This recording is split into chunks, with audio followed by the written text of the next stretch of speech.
Cha es pues igual como todo lo que hemos hablado en términos de cada una de ellas, pero esta paracha tiene particularidades. El nombre, que es Bejalotja, que en la traducción que tenemos en El Reina es cuando enciendas, que es como empieza la paracha. Realmente dicen los sabios o los conocedores que han estudiado la Torá que es más cuando eleves el alma, cuando eleves la energía, cuando eleves lo que está dentro de ti. Para efectos del Cajut. Cuando eleves o cuando enciendas. Hay que tenerlo claro. La Torá, como está escrito aquí, cuando enciendas. Cuando enciendas. Pero también puede ser cuando eleves. Cuando eleves. Porque aquí básicamente se está refiriendo a la menorá. Sí, claro. Entonces, digamos que aquí hay varios elementos que conjuga esta paracha. Uno es que aparece por primera vez la menorá como elemento. O sea, con la descripción de cómo debía ser elaborada, pero con una particularidad muy especial, y es que el que iba a encender la menorá diariamente era Aarón. Y hay una especificidad aquí, permíteme, yo le leo, dice, cuando enciendan las lámparas, las 7 lámparas alumbrarán hacia adelante del candelero, no hacia atrás. Entonces uno se pregunta por qué la luz pues radia en todas las direcciones y en todos los sentidos. O sea, cuando usted enciende un bombillo, el bombillo se enciende hacia adelante, hacia atrás, hacia arriba, hacia abajo, pero aquí dice que se alumbrará hacia adelante.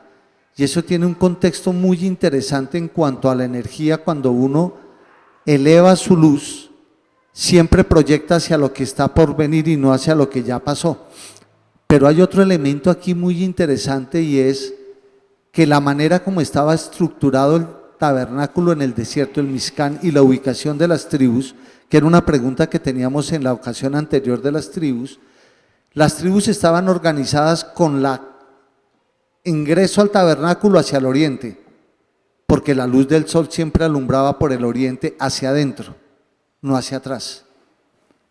Y hacia adentro iba hacia el lugar interno del tabernáculo, del Mizcán, que era donde estaba la menorá, bueno, donde estaba el lugar santísimo, que estaba el arca del pacto. Entonces ellos dicen que muchas de las connotaciones de idolatría de los hombres estaban asociadas a la astrología, en especial al sol y a los astros que salían. Entonces que tener el Mizcán en esa ubicación geográfica permitía que el lugar santísimo estuviera en un lugar donde era una relación del hombre con Dios y no con los elementos físicos de la naturaleza como el sol. Sin embargo, cuando uno mira acá, dice a renglón seguido, y Aarón lo hizo así, encendió hacia la parte del frente del candelero las lámparas, como Yuhei Bajei lo mandó a Moché. Entonces ellos hacen una relación muy linda, y es que realmente esta estructura muestra una analogía entre el ser interior nuestro, la luz que representamos cada uno de nosotros, y cómo lo que ha venido pasando en las anteriores parachá es cómo se ha reelaborado interiormente nuestro Mizcán, o sea, nuestro templo, cómo lo hemos venido reconstruyendo. Ahora es el tiempo de tomar esa luz interna y elevarla para que alumbre a otros, para que otros sean vistos, para que otros sean revelados por la luz que tenemos cada uno de nosotros. De hecho, el candelabro en los 7 brazos lo relacionan con el cuerpo humano también, y lo relacionan con la estructura del alma, para mirar por qué esta paracha inicia hablando de la menorá y haciéndola estructuralmente única, porque tenía que ser una sola pieza, no podía tener partes, un solo elemento. Y dice la Misná que, y eso yo nunca lo había escuchado y es una cosa que me pareció muy particular, que lo que hizo el padre fue tomar una pieza completa de oro y que lo externo lo pudo labrar el orfebre, pero lo interno lo construyó él, como hizo el alma nuestra, porque el interior era muy difícil que alguien pudiera entenderlo a la dimensión de la creación como él lo había mostrado. que esa orden y esa estructura que él dio está hasta hoy vigente dentro del sentido cabalístico de la menorá. Y es que si yo me acerco a este elemento, y es una cosa que ellos preguntaban, ¿cómo hacía Aarón para mantener la pasión de encender esa menorá cada día desde su interior y no convertirlo en un ritual solamente de encender una llama y prenderlo? Que lo mecánico siempre terminaba siendo religioso, y que la gran virtud de Aarón, por ejemplo, frente a este ejercicio era mantener esa llama dentro de él, en su corazón, para con esa misma pasión poder encender físicamente el candelabro cada día. Y de allí pues se desprenden luego otra serie de cosas en la parachá, como es la presentación de los levitas, la consagración de ellos, la purificación de ellos, que tiene que ver con ese sentido interno del Mishkan, que es nuestra misma alma. Y luego aparecen varios sucesos allí, como por ejemplo la manera en que se disponían para partir cuando se levantaba la nube. Y hay algo muy lindo allí, y es, bueno, luego lo vamos a hablar, la manera en que se movían las tribus y cómo se movía internamente el Mishkan. Mientras que las tribus se movían en sentido horario, el Mishkan se movía en sentido antihorario. Entonces, uno que era lo externo ataba, y tiene que ver con la palabra que tiene Moshe allí cuando dice que cuando se movían él decía, levántate, que era un coro que cantábamos en la casa, y huyan delante de mí tus enemigos, se dispersen delante de mí los que aborrecen tu presencia. Y cuando llegaban nuevamente y acampaban, él relotaba nuevamente, la bendición era sobre el número de hijos que el Padre había entregado a Israel. Bendecía a todos los que avanzaban a través del campamento. Y cierra con algo muy particular, que es lo que sucede a Aarón y a Miriam cuando hablan sobre Moshe. Y leyendo por la esposa, uno dice, ¿por qué por ella? ¿Cierto? Porque inicia diciendo la parachá es que si Moisés es el único profeta. Y en el capítulo anterior hay una cosa que siempre me ha impactado desde que estábamos hace años en este trabajo, y es la unción del Ruach para profetizar. Dice que cuando vino el Ruach del Eterno sobre ellos, la señal de eso era que ellos profetizaron. Por eso, claro, porque era tomar de él para poner en otros. Pero recuerdan que cuando Saúl va buscando las asnas de su padre y encuentra la compañía de profetas y ministran sobre él, inmediatamente dicen, Saúl profetizando. Y lo mismo pasaba con Elías y con Eliseo cuando estaban trabajando en todo su sentido de profetas. Y es el único ministerio que nombra hasta ahora la Torá en todo lo que yo llevo leyendo. O sea, ahí no hablan ni de apóstoles, bueno, dicen que Abraham, pero eso es ya una inferencia de la Cábala o de la Misná, que dicen que él era el primer apóstol por su misión. Pero aquí es la primera vez que nombran esa palabra por su concepto, profeta. Y según las tribus, Dan tenía ese don. Y Dan era la retaguardia del desplazamiento del pueblo en el desierto. O sea, lo profético era la retaguardia de todo el movimiento que hacía el pueblo cuando se desplazaban a través del desierto. Bien, esto es como un elemento para mirar hasta ahora atrás. Es el último que iba era Dan. Y delante iba Judá, ¿cierto? O sea, la adoración iba adelante, la oración iba adelante, y en la retaguardia estaba lo profético, que es Dan, que es el águila, su símbolo. Entonces, bueno, este es como para poner aquí un elemento de comienzo hoy de nuestra parachá. Entonces, no sé si fuera hay algún comentario, alguna pregunta o acá, para que continuemos con lo que tenemos acá hoy para hablar sobre la parachá. Pastor, adelante. Elicheva, adelante, Elisa. Yo tengo una pregunta, es que leyendo la Parashá estaba yo reflexionando sobre la relación que Moshe tenía con papá y cómo Moshe le pedía cosas, o sea, le pedía pues que se manifestara y el padre lo hacía. y no tanto por el pueblo de Israel, sino también por agradar a Moshe. Pues bueno, pienso, porque Moshe él amaba mucho a Moshe. Pero entonces yo me estaba preguntando si nosotros como hijos, si nosotras y nosotros como profetas, le podemos pedir al Señor que anule ciertos decretos que el Padre ya quiere, pues que ya quiere ejecutar. No sé hasta qué punto nosotros podamos hacer eso, o por lo menos pues mi esposo y yo.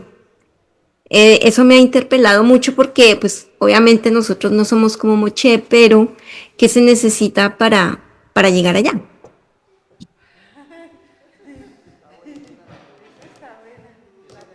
Para llegar allá.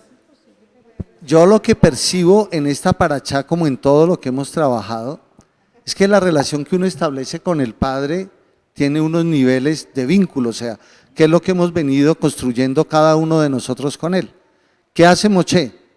Al igual que Abraham, por ejemplo, en esta paracha, Moisés lo interpela fuerte, le dice, ¿acaso yo parí este pueblo?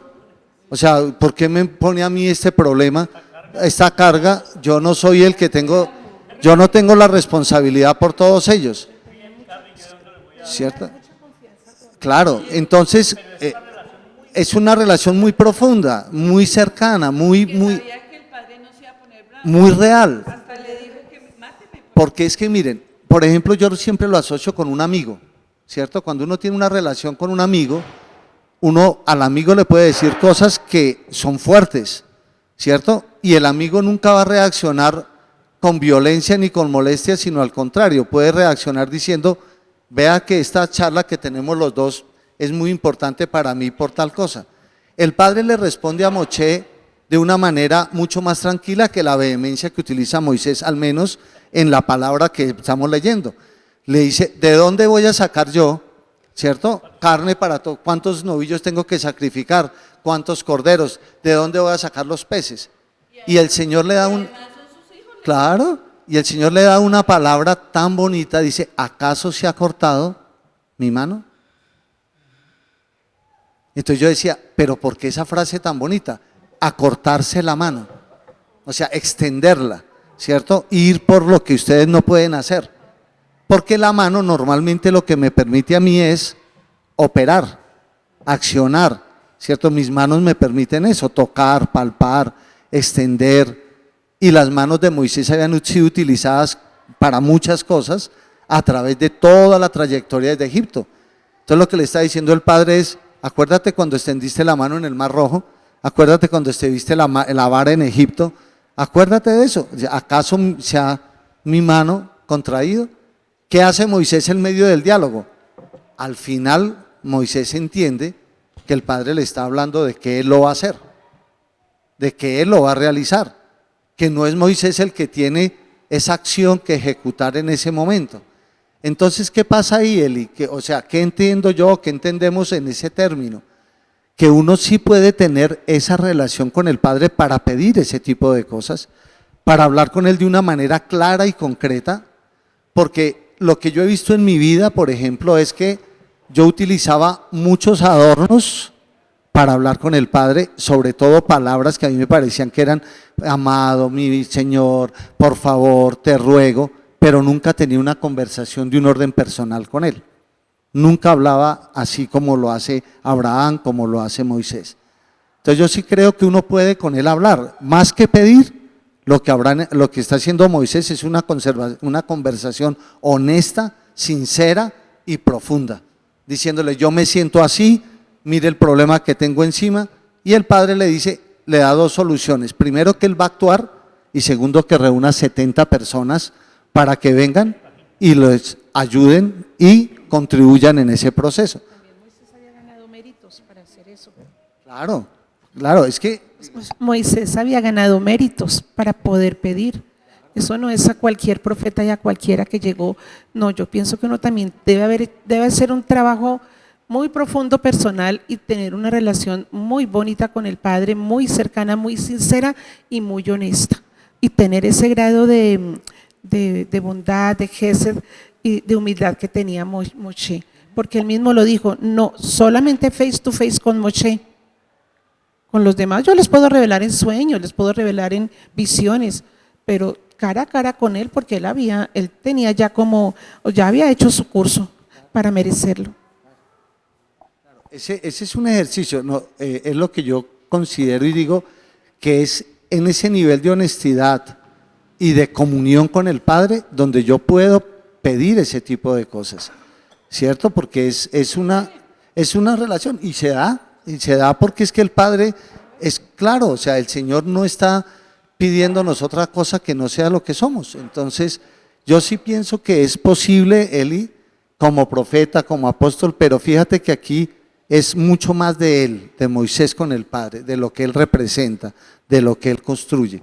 Entonces, hay acciones de la vida de uno que estamos en el siglo XXI, pero yo sí concibo todavía perfectamente que él lo puede hacer como lo hizo en ese momento con Moisés. Pedir y que venga, que el Señor lo haga, que se construya una relación, que se muestre una palabra para esa persona que está en ese momento interactuando con el Padre. Es que el Señor ya mostró un decreto que va a ejecutar. Entonces yo me preguntaba si lo podría anular. Entonces, Sí, claro. yo como profeta, Claro, sigue Amelica, ahí tienes el micrófono. Bueno, Eli, una intervención simplemente, una reflexión frente a lo que pues ya hemos venido comprendiendo de esa parte de anular, de quitar, ¿sí? Pienso y creo que si el Padre le muestra que hay un decreto, lo primero sería establecer ese diálogo que hizo Moisés con él, o sea, porque siempre el Señor va a mostrar la estrategia, porque casi siempre uno pues dice, bueno, quebranto esto, pero ¿qué significa quebrantar? Rompo esto, pero ¿qué significa romper? ¿Sí? Pienso yo que lo mejor es que su merced, si el Señor ya anunció, es establecer ese diálogo, ¿sí? Porque ese diálogo con el Creador, bueno, nosotros decimos papá, pero realmente es con el Creador, porque es que el diálogo que establece Moisés es con el Creador como tal, o sea, sí me hago entender, como una relación de esposos, ¿sí? Una relación más allá sí, de papá e hijo, sino una relación de esposos, porque es que ahí también él muestra, ¿cierto?, en esta paracha, cómo debe ser un diálogo entre esposos, porque casi siempre los diálogos entre esposos empiezan con un reclamo, no siempre es un diálogo que sentémonos a hablar de tal cosa, cuando se da esos momentos así, donde pues por ejemplo Moisés está con esa inquietud por dentro, por no decir rabia, ¿cierto?, inquiriendo al Señor en algo, ¿cierto?, él entra de una manera pacífica, ¿sí? Pero cuando mi esposo entra de una manera igualmente agresiva, nunca se podrá un diálogo. O sea, ahí, ¿cómo se llama eso? Como el termómetro lo pone el Señor. Siempre uno de los dos cónyuges siempre establece una situación de, pues está inconforme, o sea, digamos uno de mujer, pero es que me dejó toda la carga, ¿sí? Usted no ayuda, que no canta, se la pasa solo en tal cosa, ¿sí? Así está Moisés con el Padre, con el Creador, pero el Creador viene y ¡chum!, suaviza y le dice, ¿cierto? O sea, observa con quién estás hablando, mira quién soy yo. ¿Acaso, cierto? ¿Acaso el proveer a la casa implica tales cosas? ¿Sí? Entonces, es como esos diálogos, ¿sí? Porque el Señor entra preciso, o sea, preciso pero suave, tranquilo, y ya Moisés tiene que bajar. Es igual esos diálogos con el Señor, cuando Él muestra, ¿cierto? A veces a uno le entra temor, pero yo entro con Él y le digo, bueno, me has mostrado esto, ¿cómo vamos a hacerlo? ¿Cierto? Dime cómo, o sea, cómo es la estrategia. Y Él inmediatamente debe contestarle.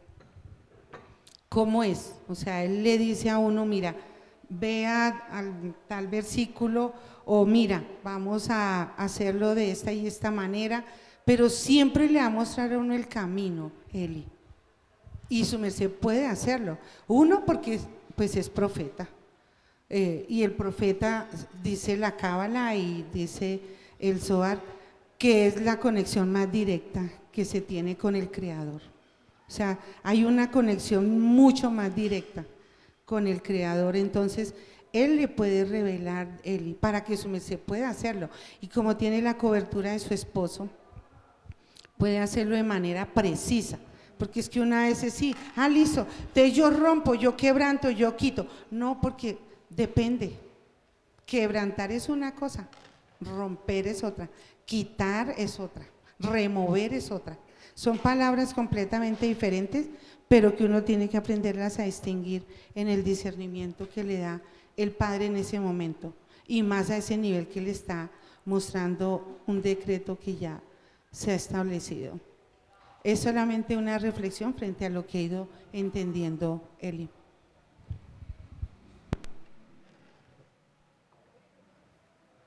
Vale, Amelie, gracias. ¿Listo? Muy bien, gracias Amelie, y gracias Eli por la pregunta. Sí, pastor, adelante, que su merced iba a Iba a intervenir. decir algo respecto de los decretos, porque es que obviamente si uno habla de decreto estamos hablando de un nivel de, digamos, de norma, ¿cierto? Entonces, dependiendo la norma a la que me estoy refiriendo, porque un decreto no se anula con un decreto de igual jerarquía, digámoslo de esa manera, sino para poder anular un decreto toca con un decreto de mayor jerarquía para poderlo anular. Entonces yo tengo que mirar como también como esa estructura, cuál es la raíz del decreto, qué es lo que se está diciendo para lograr una energía mayor con un decreto de mayor jerarquía para poderlo anular el anterior. Y en cuanto a eso también me parece, comparto con lo que dice la maestra, porque ahí el diálogo no es de padre a hijo, sino el diálogo es de esposos, y en ese nivel se debe resolver. Eso no sé si le trae la respuesta o la confundimos más, pero bueno, por ahí vamos. Pero lo que sí podemos decirte, o que creo yo, es sí se puede, o sea, uno sí puede tener esos diálogos, uno sí puede tener esas respuestas del Padre, o del Creador, del Eterno, del Ein Sof, sí se pueden tener esas. Obviamente que nosotros siempre lo asumimos, y esa también es una debilidad que nosotros tenemos, porque siempre lo asumimos es como hijos, y si nos referimos a Él como hijos, nos va a tratar como Padre, ¿cierto? Pero si yo me refiero a Él como el Creador, como el Ein Sof, como, ¿cierto? Ya en una dimensión diferente, porque es que siempre no podemos olvidar las dimensiones, ¿no? Entonces nosotros cuando nos referimos como hijos nos estamos refiriendo desde hacia, ¿cierto? Pero si nosotros como creador estamos en Beriá, hablando con el Señor desde ese nivel de Beriá, que es la creación, ¿sí? Entonces yo pienso que también es como también uno irse ubicando, así como el Señor nos ha enseñado, ubíquense, uno también se tiene que ubicar también en las peticiones. Y bueno, volviendo a la parachá, claro, ahí hay varios temas muy interesantes. Un tema que de pronto quedó en que no le escuché a mi apóstol mencionarlo en el resumen que hizo, es el de el segundo Pesach, que también es bien interesante revisarlo, porque hay personas que pudieron haberse quedado, o sea, no haber celebrado el Pesach, no por gusto, sino porque se sentían indignos, porque estaban, en este caso de esto, estaban contaminados, estaban en una condición en que no podían presentarse a celebrar el Pesach. Entonces le reclaman a Moshe, y Moshe interviene igualmente con el padre en ese nivel, dése cuenta. Y el padre le dice, no, los que hay una segunda oportunidad para los que para que puedan celebrar el Pesach, y lo celebran exactamente en las mismas condiciones en que se hizo el primer Pesach, que da la oportunidad. Solo un momentico, apóstol. Es como ahí es un ejemplo entendible cuando Jude dice que un decreto con otro decreto. Entonces, es un ejemplo de los más prácticos que podemos ver. El pueblo viene y le dice a Moisés, nosotros estábamos en una condición que no podíamos celebrarla. ¿qué hago? ¿Quién puede dar una nueva fecha? Solo el Padre, porque Él estableció las fechas. No podía Moisés ni nadie más decirle sí o no celebre, porque el que dijo cuándo eran las fiestas y en qué fecha, por eso es que decimos que esas fechas son del Padre. Era la única autoridad que podía modificarlo o no. Entonces yo quería utilizarlo, era para que, como cuando Jude explicaba de un decreto por las líneas de autoridad. Muy bien. Y lo otro, Daguito, es que, de lo mismo, no, porque es que le quería pedir permiso para que, en un video se explica muy bien lo de la menorá, ¿cierto? Es un video corto, para explicar esta parte de la menorá que me parece a mí interesante verlo frente al árbol de la vida, si lo podemos ver, pero de una vez antes de que se nos vaya la paloma, mientras Pablito alista el vídeo. Una reflexión frente a esta parashá, ¿cierto? Que pues nos traemos a nuestra vida diaria, pues es lo que estamos haciendo, ¿cierto? Y frente a la congregación. Y es que, pues digamos, en esta parashá se ve realmente dos cosas que el Señor ha querido, el Creador ha querido que en la casa, pues no exterminarlo, porque pues eso nunca se va a exterminar, pero sí bajarlo por lo menos al 99.9% de exterminación. Y es el chisme, ¿sí o no?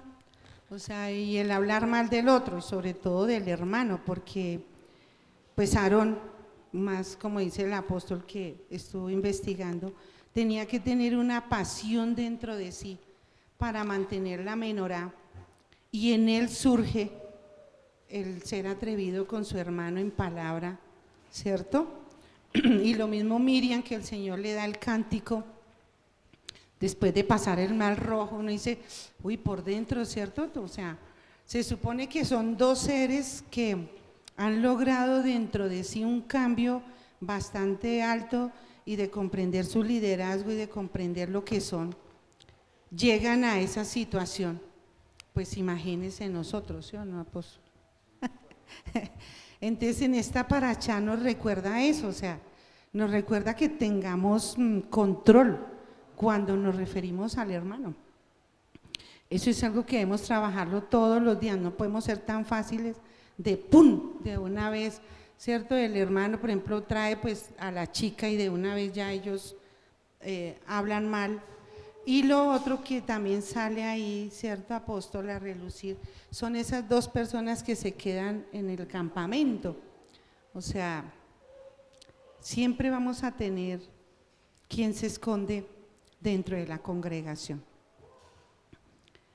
Y pues eso no implica, porque pues lógica Moisés no fue atrevido con ellos, ni los, ¿cierto? No los menospreció, digámoslo así, porque eso es algo que siempre vamos a tener, y a uno le da miedo el saber el peligro, a uno le da miedo el tenerlo al frente, a uno le da miedo discernirlo, pero lo mejor es discernirlo, porque con eso puede uno lograr la paz, el equilibrio y tener el discernimiento, ¿sí?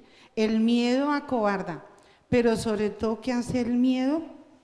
Que es lo más triste, destruirse uno mismo en su liderazgo, porque se acobija en el miedo. No es que tuve miedo, no, es que ¿qué pensarían de mí? Ay, no, pero es que envuelve la situación, pero el problema no es que está quedando bien frente a los demás, sino que se está destruyendo a sí mismo. Entonces, acá en esta parashá realmente, ¿verdad?, el Señor nos vuelve a traer esos temas que hemos venido trabajando, y que nuestra lengua es ligera, demasiado ligera, y es algo que tenemos que prestar atención. Primeramente, mirarnos nosotros y no ser tan ligeros con nosotros mismos, y mucho menos con el compañero, el amigo, bueno, la persona que el Señor ha llamado para la congregación. Quería hacer una reflexión al respecto. Amén. Pues de lo mismo que está hablando la maestra Amelia, yo analizaba la sanción de Miriam, porque miraba el amor del padre y decía, como decía Amelia, pues ellos eran unos líderes muy elevados, o sea, los tres, Moisés, Aarón y Miriam, eran tres hermanos súper elevados, ellos fallaron en su humanidad, pero por la relación del padre con Moisés, pues el padre pues va en amor, pero la sanción frente a los demás que sufrían lepra fue mínima, eran 7 días y dice que el pueblo no partió hasta que la esperaron. O sea, el padre también guardó esa dignidad y ese puesto que tenía ella, o los méritos de ella. Entonces, a mí eso me dio antes más temor, no miedo sino temor, porque dije, uno no tiene esa elevación y yo he hablado de alguien y ese alguien no va a interceder, no estamos todavía intercediendo por el otro para que, Padre, perdónala, así haya hablado de mí, como decía Yeshua, perdónalos porque no saben lo que hace. Es que ella tuvo ahí que Moisés intercedió por ella, el agravado, al que habían ofendido, intercedió por ella. Nosotros de pronto no tenemos esa intercesión de los que hemos ofendido. Entonces yo decía, ahí fue, púchale, entonces o sea, la sanción puede ser mucho más grande. Ahí simbólicamente pues es la lepra, pero pues como hay, espiritualmente la lepra viene de diferentes maneras. Entonces yo dije, sí, o sea, el Padre nos redarguye cada día mucho más en esa situación. Y eso que uno dice, pues a la larga no era que estuvieran diciendo mucho, sino pues, sí, ahí criticándole su esposa. Pero fíjate, uno dice es como nada, dicen ahí que inicialmente era por la esposa, pero luego la frase es, ¿acaso nosotros el padre sí, solamente puede hablar por Moisés? Como quien dice, es el único con la congregación. Y lo otro, la otra parte que yo estuve investigando sobre ese tema, porque dicen que Moisés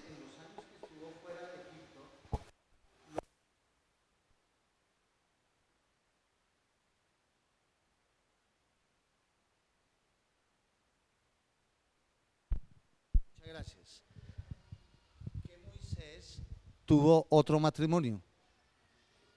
Según la Misná dicen que él fue un hombre que fue como el, ¿cómo lo dirían? O sea, como el Encús, que era otro reino, él se casa con la heredera de ese reino, pero jamás consumen el matrimonio. Él va allá, consuman. Él va allá simple y llanamente para formarse militarmente, dicen ellos, ¿cierto? Y que luego sí se casa con Séfora. Entonces que no sabían a cuál de las dos esposas estaban criticando aquí, si a Séfora o a la otra persona.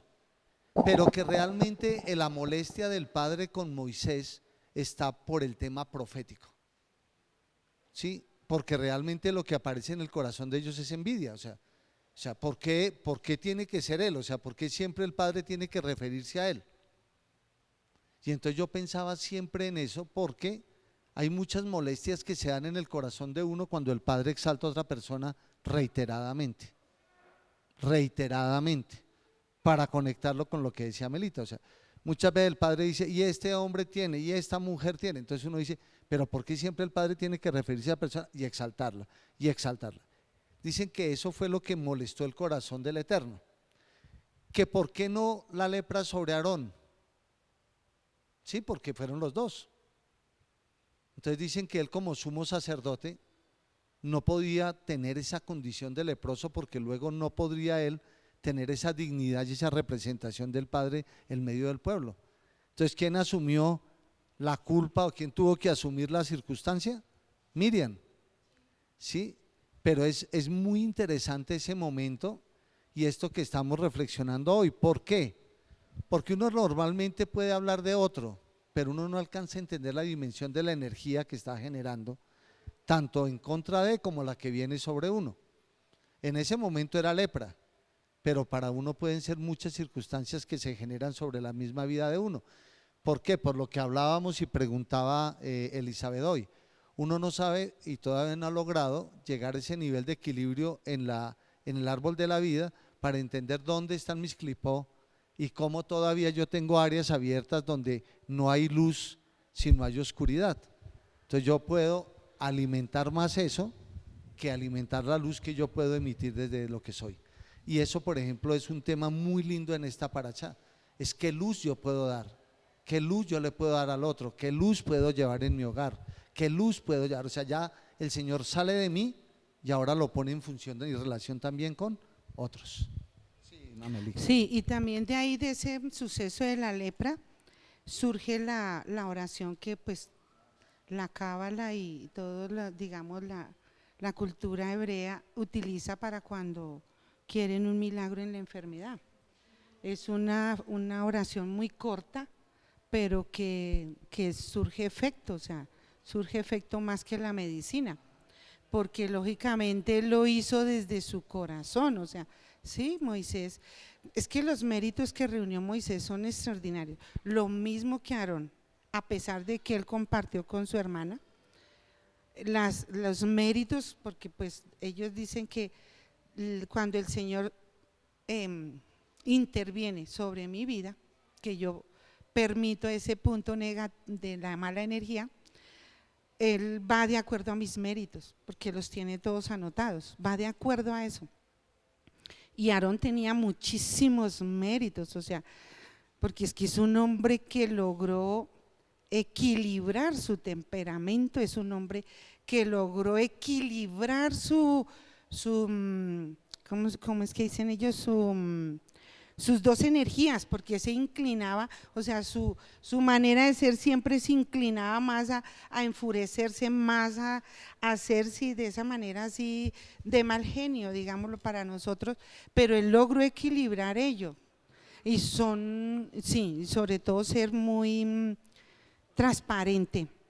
Entonces dicen que esos méritos en Aarón fueron muy grandes y considerados por el padre, porque es que fue un chico desde pequeño que desde que digamos colocaron a Moisés en esa balsa, para él quedó dentro de sí como la ansiedad de poderlo ayudar, de poder ayudar en su casa, pero que tenía el enfrentamiento con el Creador, porque tenía que hacerlos pasar por eso a su mamá, ver esa angustia, porque pues lógicamente ellos estaban en un hogar donde permanecían los principios y los ejecutaban. Entonces decía que todo eso que él logró contener adentro emocionalmente era lo que sacaba, pero que también logró ese equilibrio. Entonces, que eso es algo, pues dice la Cábala, muy grande que uno como persona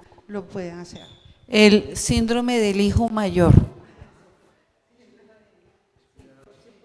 Exactamente, ese es él cargaba el síndrome del hijo mayor.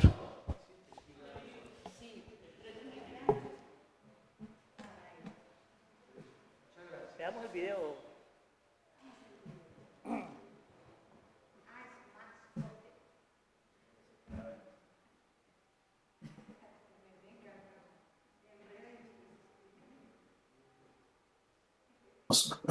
Dice la Torah, así empieza, esta porción se llama Bealoteja, que quiere decir al subir, Bealoteja, al elevar, al subir, y se llama así por la primera frase de esta porción, que dice así, Números 8:2, libro de Bamidbar, Números. Daber el a Aarón de amarte la, dijo Dios a Moshe, habla a Aarón diciéndole, Bealotja et anerot, cuando eleves las luces, el mulpinei menorá y airo shivat nerot, cuando eleves las luces, las velas, enfrente, adelante del candelabro de 7 brazos, la menorá y airo shivat nerot, alumbrarán las 7 velas, las 7 luces.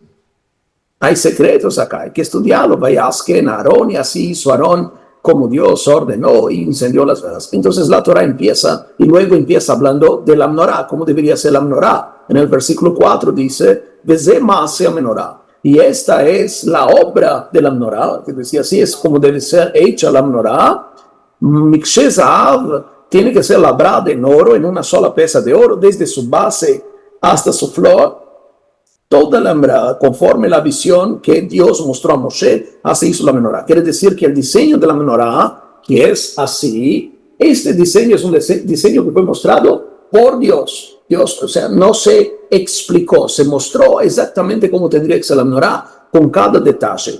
Y la menorá es la materialización de un concepto místico. Es el trabajo a través del ritual con este objeto que es el candelabro que permite que se dé también el trabajo a nivel cósmico. Todo lo que se hacía en el templo en Jerusalén o en el Mishkan, en el tabernáculo, el templo móvil en el desierto, todo este ritual que se hacía ahí eran rituales que generaban un impacto en la dimensión espiritual. Todo lo que hacen en el plano físico genera un impacto en la dimensión espiritual. Y cuando se hace un ritual con la intención de que este ritual afecte el colectivo, influye en el colectivo, en la realidad colectiva, así se hace. Entonces todo el trabajo del templo era hacer rituales que influenciaban en la realidad, en el plano espiritual. Entonces la menorá, el candelabro, era un objeto no de culto, sino un objeto ritual para generar impacto en la dimensión espiritual, y como consecuencia el impacto que se genera en la dimensión espiritual regresa a la tierra y se manifiesta en las almas, en las conciencias, como el agua que evapora y vuelve a llover después de pasar por ese proceso de transformación. La menorá tiene sus 7 brazos, es en relación a los 7 niveles que hay en el árbol de la vida. El árbol de la vida está en el nivel de Malhut, que está la materia, el nivel de Yo, del ego, que también es el centro del placer. Después está la dimensión de Netzach y Hod, que está acá en el ombligo, la dimensión de Netzach y Hod, que tiene que ver con el equilibrio entre el deseo de construir y crear, del poder, y la humildad, el reconocimiento, el agradecimiento, que es Hod. Esto es la realidad de la creación, de la manifestación, porque es la realidad que recibe los orot, las luces, las dimensiones superiores, se manifiesta en la materia. ¿Cómo se manifiesta? Desde el deseo de crear, de hacer, de construir, la pasión, que es Netzach, el fuego de Netzach, con la moderación, el equilibrio y la humildad de Hod. Entonces acá es la dimensión de la creación, dimensión de la sensación, el experimentar la materia, el experimentar el yo, la dimensión del yo, de la identidad, y acá también está el mundo de los deseos, la sexualidad, la energía sexual, la capacidad de relacionarse con el otro, el deseo de interactuar con el otro, tomar del otro. Todo esto es Yesod. Cuanto más identidad tengo, cuanto más seguro soy de lo que soy, más puedo interactuar genuinamente con el otro. Este es el trabajo de Yesod. Después viene la dimensión de Netzach. Ahora tenemos acá arriba el Keter, donde todo emana, ya lo conocemos. Luego Jochma y Binah, la dimensión de Mohin, y acá Da'at, que no es una esfera. Jochma y Binah, la dimensión de los Mohin, del intelecto, del pleno intelecto. Chesed y Gvurah, que es la dimensión de la comunicación. Está acá, entre estos dos hombros y la garganta, que es la comunicación, la expresión, o desde el dar o desde la limitación. ¿Cómo te comunicas y cómo actúas con el mundo externo y con el mundo interno? O desde el dar o desde el límite, Chesed o Gvurah. Y la dimensión del centro. Entonces, en la dimensión superior es el mundo superior, son las sfirot superiores. Acá están las sfirot inferiores, son los orot, las luces necesarias para lidiar con ese mundo. En este mundo se vive desde lo que se recibe acá, de estas sfirot inferiores. Estas sfirot acá prácticamente no accedes a ellas. El Gesed que tú sientes ahora, el amor que sientes, el Gesed que sientes, es un Gesed, es un amor que no es puro. Fue procesado por Tiferet y es procesado por Yesod. Todas estas sfirot superiores las sientes en Yesod, después de que fueron procesadas por Tiferet. Tiferet es el canalizador de este flujo superior y que permite la manifestación en los mundos inferiores, en las sfirot inferiores. Entonces estamos hablando de 7 dimensiones: materia, ego, poder, centro, armónico, Tiferet, y verdad, centro de verdad. Luego es el comunicación con el mundo externo, el mundo interno, intelecto y por último, divinidad. La dimensión del centro es la dimensión que conecta los dos mundos. Y esta es la menorá. ¿Qué es encender la menorá? Es elevar las luces, como ya vamos a ver cómo dice la Torá, elevar las luces naturales. Una persona no tiene que decir, voy a despertar mi Gesed, voy a despertar mi Gura. No viniste roto de fábrica. Todo esto vino funcionando ya. No digas, ay Dios, quiero despertar mi Hod. No, vino todo funcionando perfecto. El que rompes eres tú. Pero todo está, voy a activar mi Tiferet, ya está bien activado, no te preocupes. Lo que tienes que hacer es encender el fuego, es permitir que nada apague este fuego para que eso pueda crecer por sí solo. Entonces, ya vamos a entender, el trabajo de la menorá, todo acá en la misma medida, ¿ven? No hay acá uno más importante que el otro. El flujo se da y se manifiesta acá en la materia, toda esta luz, este movimiento de luces, cuando todo está en equilibrio, al mismo nivel. Keter no es más importante que Hod, Tiferet no es más importante que Gesed, y eso no es más importante que Malhut. Si crees que Malhut no importa, es materia, entonces vamos a matar de hambre a Malhut, estás muy equivocado. Tienes que cuidar a Malhut así como cuidas a Keter. Parecen dos extremos, pero la belleza y la grandeza es cuando todos están encendidos al mismo nivel. No puedes considerar, yo no soy Gvurá, yo solo soy Gesed. Está mal. Gesed no es más importante que el Gvurá. Saber dar no es más importante que poner límites. ¿Entienden? Este es el significado de la menorá. Esto también se relaciona con los 7 orificios del rostro, por donde entran y salen los orot, los 2 oídos. Acá tengo la menorá, les voy a mostrar la menorá. Uno no puede dibujar acá, que queda raro. Acá tengo un arco, 2 oídos. Acá tengo 2 ojos, otro arco. Acá tengo otro arco con la nariz. ¿Cuántos vamos? 2, 4, 6. Y la boca, 7. Entonces, él y los 2 ojos es lo que se conecta con la dimensión del intelecto. Entonces, cuidar los orificios es mantener la menorá encendida. Los oídos que cumplan con su misión, con su función. La boca que cumpla con su función. El nariz que cumpla con su función. Cuidado con lo que andas oliendo por ahí. Oler representa la curiosidad. Donde hasta dicen, cuidado donde pones tu nariz, que metes la nariz, donde no dicen así, donde no fuiste llamado. Hay algo místico en esta frase.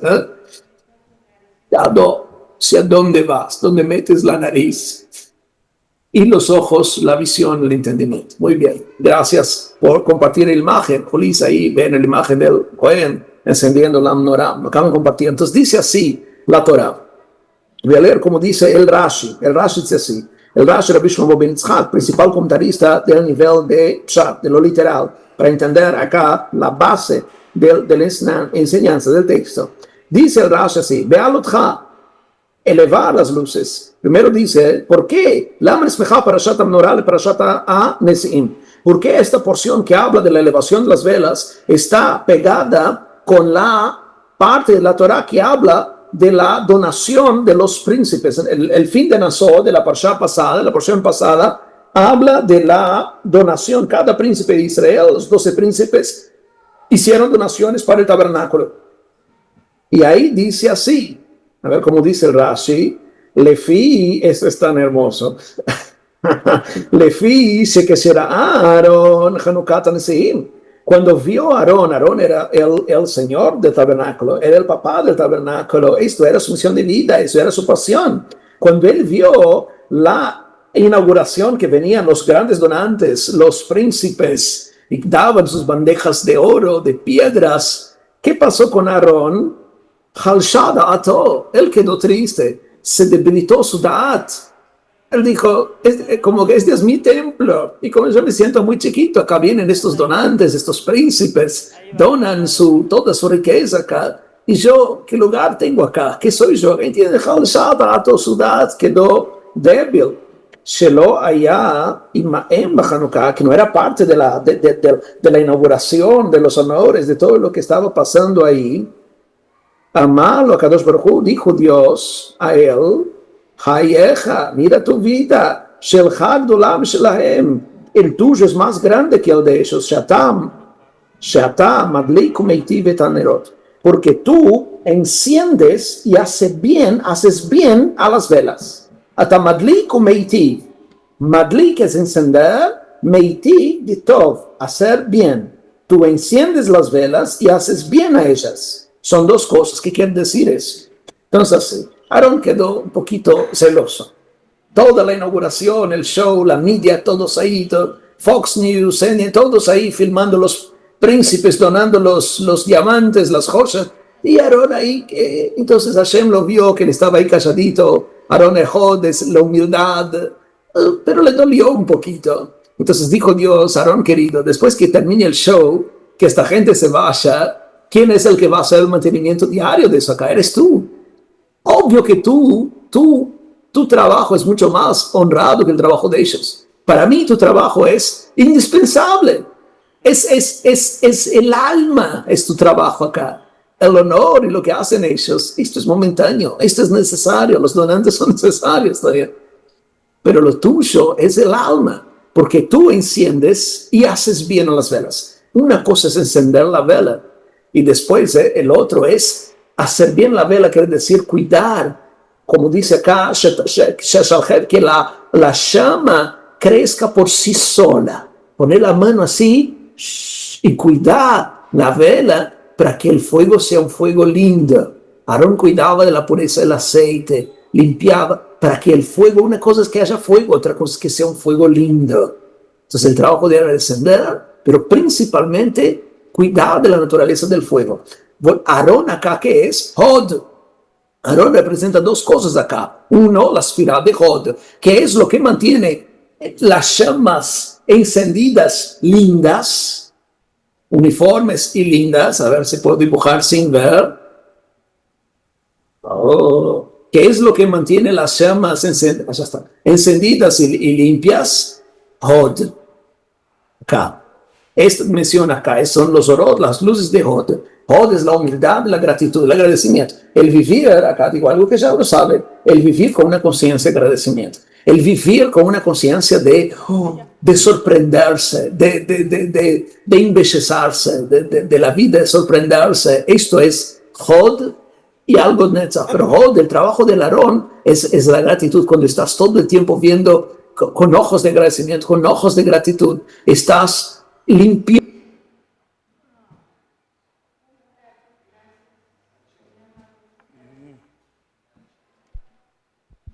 Mira que esa relación que muestra Max Godet de pues la menorá es ese concepto que hablábamos del corazón de Aarón. Es que es un tema mantener esa energía desde el corazón, es un tema completamente distinto a hacer un ejercicio de. Y bueno, porque ya casi vamos a poner una coma, yo quería que miráramos la manera en que se movían las tribus y cómo estaba dentro del tabernáculo. La sincronía. Pero miren, en el oriente estaba Moshe y Aarón al interior del Mishkan. En el sur estaba Coat, que era quien llevaba los elementos sagrados del Mishkan. En el occidente estaba Gerson, y Gerson llevaba cortinas, tapices y cubiertas. Y en el norte estaba Merari, que llevaba tablas, columnas y basas. Eso para hacer referencia ¿a qué? A lo que somos nosotros dentro de la casa. O sea, cómo estamos ubicados en las tribus, ¿cierto? En el exterior, en el oriente estaba Judá, en el sur estaba Rubén, en el occidente estaba Efraín y en el norte estaba Dan. ¿Cómo se movía? El exterior se movía en sentido horario, o sea, atando. Y en el interior en sentido antihorario, o sea, desatando. Entonces, mientras que las tribus al exterior ataban, ¿cierto? O sea, vinculaban la guarda, en el interior se desataba el poder y la presencia del Eterno, para lo que ellos iban a transportar en medio del desierto. Esto hace mucho tiempo no lo dio el Padre, muchísimos años atrás. Pero este ejercicio, me decía él, es muy significativo para nosotros en este momento. Entonces, externamente se movía Judá, Rubén, Efraín y Dan. Y dentro se movía primero Coat, Merari y por últimas Gersón. O sea, entre Judá y Rubén iba primero el arca, el propiciatorio, todos los elementos sagrados. Luego sí se colocaban los elementos que cada uno de los demás iba ubicando, porque cuando se llegaba allí, lo primero que se armaba era toda la estructura del tabernáculo, del Mishkan, y por último se colocaban los elementos sagrados dentro de él. Pero pensábamos con Mari esta semana el trabajo que tenían los levitas, porque si el Señor decía se levanta la nube al otro día, desarme y avance. ¿Cuántos años en el desierto haciendo este ejercicio? La calidad de lo que estaba elaborado el Mishkan, para que las basas se mantuvieran, para que se pudiera estructurar, para que se pudiera hacer. Y como nosotros en casa, este es nuestro movimiento. Pero hay un elemento que no hemos contemplado hoy, que es el último, que son las trompetas de plata. O sea, ¿por qué se reemplaza o no reemplazarlo? Sino porque el Padre pide un elemento adicional para el llamado del pueblo, que no es el shofar, sino es la trompeta. Y la trompeta de plata básicamente es sonido, igual que el shofar, o sea, onda, o sea, energía, energía, energía, energía. O sea, es una relación del Eterno con su pueblo. Y habían unos llamados para esto que tenían que ver con, por ejemplo, eran 2 trompetas. La gematría del número 2 es Bet, que es casa. O sea, era llamado a la casa para diferentes eventos dentro de. Entonces yo me preguntaba, y es una pregunta que yo estoy tratando de indagar para encontrarla, ¿por qué se introducen las trompetas? ¿Por qué en ese material? ¿Por qué no eran en oro? ¿Por qué tenían que ser en plata? ¿Y qué característica tenía la trompeta dentro del llamado? Porque eran básicamente llamados a la guerra, alerta, convocaciones y movimientos del pueblo. Mientras que el shofar es un elemento que viene de la naturaleza, que es simbólico, ¿cierto? Que es el alma misma. La trompeta ya era un elemento específico que el Padre entrega, ¿cierto? Para ciertas acciones y ciertas condiciones. Bien, es eso. No sé si haya alguna otra pregunta, algún otro comentario.